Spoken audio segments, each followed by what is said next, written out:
Hey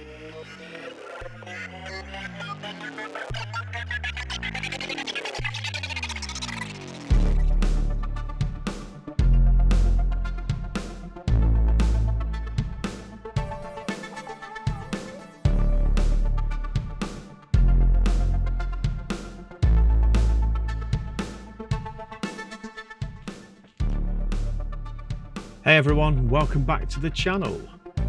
This channel is all about learning. It's my way of building my own skills in cybersecurity while sharing that journey with anyone who wants to learn alongside me. Today we're jumping into the Junior Security Analyst room on tryhackme. It's a great starting point if you're curious about what a security analyst actually does, like investigating alerts, analysing suspicious activity and getting a feel for how a SOC environment operates. I'll preface this with saying that I am not a SOC analyst. I'm just learning about cybersecurity, recording that journey and, inviting you to join me along the way. tryhackme is a fantastic platform for hands-on learning, lets you experiment, make mistakes safely and, see how everything connects in a cybersecurity world. In this video, I'll walk through the tasks step by step, sort of explaining as I go, hopefully give you someone to learn with along the way, really, so we can walk through it together. So grab a coffee, get comfortable, and let's dive into the Junior Security Analyst intro room. Okay, so we're going to play through the day in the life of a Junior Security Analyst, the responsibilities and qualifications needed to land a role. So we're going to start with task 1. So in the Junior Security Analyst role, you will be a triage specialist. You will spend a lot of time triaging or monitoring the event logs and alerts. The responsibilities for a Junior Security Analyst or Tier 1 SOC Analyst include monitor and investigate alerts, configure and manage the security tools, develop and implement basic IDS or intrusion detection system signatures, participate in SOC working groups or meetings, and create tickets and escalate the security incidents to the Tier 2 and team lead if needed. So required qualifications: 0 to 2 years of experience with security operations, a basic understanding of networking, so the OSI model and TCP/IP models, operating systems such as Windows and Linux, web applications, and there are links to if we want to learn more about OSI and TCP/IP, we can do that on the introductory networking room. So I think that's something we'll do next. Scripting or programming skills are also a plus. So it's saying here that if you've got a CompTIA Security Plus, that's a desired qualification that could land you a SOC role. But also, I think tryhackme also does their own SOC exam that you can take. So as you progress and advance through your skills as a junior security analyst, you'll eventually move up to Tier 2 and Tier 3. An overview of the Security Operations Center 3-tier model is such. So you've got Junior Security Analyst, which is Tier 1. So we've said that monitors network traffic logs, works on tickets and performs basic investigations. Tier 2 is an incident responder, and that's a security operations analyst. So they focus on deeper investigations, analysis and remediation. They proactively hunt for adversaries and monitor and resolve more complex alerts. And then you have a Tier 3, which is a threat hunter. So works on more advanced investigations, performs advanced threat hunting, adversary research, and malware reversing. So the question is, what will your role be as a junior security analyst? So if we go back up. So in the junior security analyst role, you will be a triage specialist. You will spend a lot of time triaging or monitoring the event logs and alerts. So we will be triage specialists, won't we? So let's paste that in and see where we get. And the answer is correct. Okay, so let's move on. So task 2. So what exactly is a SOC, or a Security Operations Center? The core function of a SOC is to investigate, monitor, prevent, and respond to threats in a cyber realm 24/7 or around the clock. This is per Trellick's definition of a SOC. Security operations teams are charged with monitoring and protecting many assets. These include intellectual property, personnel data, business systems, and brand integrity. The implementation component of an organization's overall cybersecurity framework, security operations team acts as a central point of collaboration in coordinated efforts to monitor, assess, and defend against cyber attacks. The number of people working in the SOC can vary with the organization's size. So, what's included in the responsibilities of a SOC? So, what have we got? We've got ticketing, log collection, knowledge bases, research and development, aggregation and correlation, threat intelligence, a SIEM, and reporting. So all these responsibilities that make up a SOC.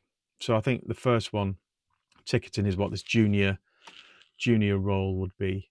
Doing the most of is going straight for ticketing. So as a junior security analyst, you should stay informed of current cyber news, threats.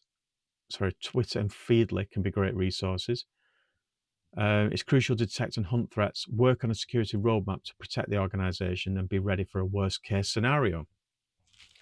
Prevention methods include gathering intelligence data on latest threats, threat actors and their TTPs, or tactics, techniques, and procedures. It also includes maintenance procedures like updating firewall signatures, patching the vulnerabilities in existing systems, blocklisting and safe listing applications, email addresses, and IPs. To better understand the TTPs, which is tactics, techniques, and procedures, you should look into one of the CISA's Cybersecurity and Infrastructure Security Agency alerts on the APT 40, which is the Chinese Advanced Persistent Threat. So APT, Advanced Persistent Threat. Refer to the following link for more information. So we'll go to that later. So a SOC team proactively uses a SIEM, or Security Information and Event Management, and EDR, Endpoint Detection and Response tools, to monitor suspicious and malicious network activities. Imagine being a firefighter and having a multi-alarm fire.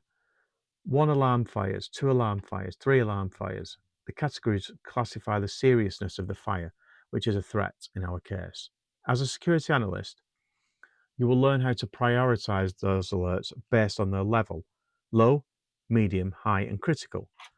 Of course, it's easy to guess that you will need to start from the highest level, critical, and work towards the bottom, the low-level alerts. Having properly configured security monitoring tools in place, it will give you your best chance to mitigate the threat. A junior analyst plays a crucial role in the investigation procedure. They perform triaging on the ongoing alerts by exploring and understanding how certain attacks work and preventing bad things from happening if they can. During the investigation, it's important to raise the question how, when, and why. Security analysts find the answers by drilling down in the data logs, which we've been doing in the KQL series, which the episodes before. It's exactly what we've been doing, isn't it? We've been using KQL to sort of dig around in the logs. In combination with open source tools, we'll have a chance to explore later in this path. After the investigation, the SOC team coordinates and actions on the compromised host, which involves isolating the host from the network, terminating the malicious process, deleting files, and more. So read the above. We've just done that, so there's no answer to complete. Okay, so to understand the job responsibilities for a junior associate security analyst, let's first show you what the day in the life of a junior security analyst looks like and why this is an exciting career journey. To be in the front line is not always easy and can be very challenging, as you'll be working with various log sources from different tools, and we will walk you through this path. You'll get a chance to monitor network traffic, including IPS, IDS, suspicious emails, extract the forensics data to analyze and detect potential attacks, and use open source intelligence to make the appropriate decisions on alerts. One of the exciting and rewarding things is when you have finished working on an incident and have managed to remediate a threat, Oh, sorry, that's a full sentence, isn't it? One of the most exciting and rewarding things is when you've finished working on an incident and managed to remediate a threat. Incident response might take hours, days, or weeks. It all depends on the scale of the attack. Did the attacker manage to exfiltrate data? How much data did the attacker manage to exfiltrate? Did the attacker attempt to pivot into other hosts, so lateral movement? There are many questions to ask and a lot of detection, containment, and remediation to do. We will walk you through some of the fundamental knowledge that every junior security analyst needs to know to become a successful network defender. The first thing almost every junior associate security analyst does on their shift is to look at the tickets for if any alerts got generated. Are you ready to immerse yourself? Yeah, okay. Let's do that. So let's view the site. So what have we got? Instructions. Inspect the alerts in your SIEM dashboard to find the malicious IP address from alerts. Make a note of it and then click on the alert to proceed. Okay. So we've got also got some questions here. So we've got a no answer needed. So what was the malicious IP address in the alerts? So what have we got? We've got a successful authentication attempt, an unauthorized, John Doe logged in, multiple failed logins, and login failure. Well, we want an IP address, so that's got to be that, right? So let's pick that.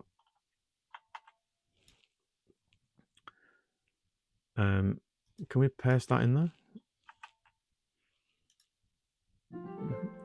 So there are websites on the internet that allow you to check the reputation of an IP address to see whether it's malicious or suspicious. Let's do that then. So there are many open source databases out there like Abuse IPDB, Cisco Talos Intelligence, where you can perform a reputation and location check for the IP address. Most security analysts use these tools to aid them with their alert investigations, and you can also make internet safer by reporting those IPs. Now we know the IP is malicious, so we need to escalate it to a staff member. Okay. So actually, I shouldn't have done that first, should I? I shouldn't have pasted that in there. I should have found out whether it was actually malicious or not. So I've kind of gone one step further than I probably should have done, but there you go. There's what you learn. So that was found in the database. It was a China mobile, and obviously the country is China. So we shouldn't worry too much if it was a failed authentication, but you probably noticed a successful attempt from the malicious IP address. Let's declare a small incident event and escalate it. Okay, so choose to whom you would escalate this event. Sales, no. Security consultant, probably too far up. Information security architect, no. We would do it to our lead, wouldn't we? So they would be the first person. Okay, so you got the permission to block the IP address, and now you can proceed to implement that block rule. Block the malicious IP address on the firewall and find out the message they left for you. Okay, so we need to block that address, and we have a flag which we can copy. So whom do we? Oh, I didn't take. I don't know if it was his name or not, but I think it was the team. Was it team leaders? Oh, I didn't pick his name. Right. Okay. Let me paste that in.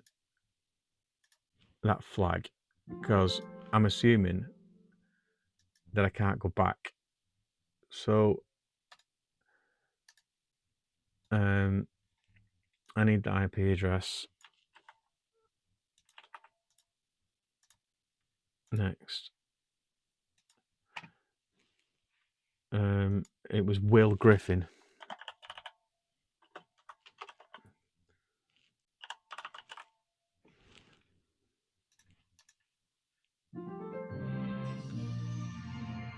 We did it. That's the junior security intro complete. That's brilliant. Okay, well, that's it for today's video. I know this is a shorter one than normal, but thanks for watching, and I hope you learned something new, or at least you felt like you had someone to learn with. If you're also working on this room or exploring cybersecurity from the ground up, drop a comment. Let me know how you're finding it. But until next time, keep learning, and I will see you on the next one.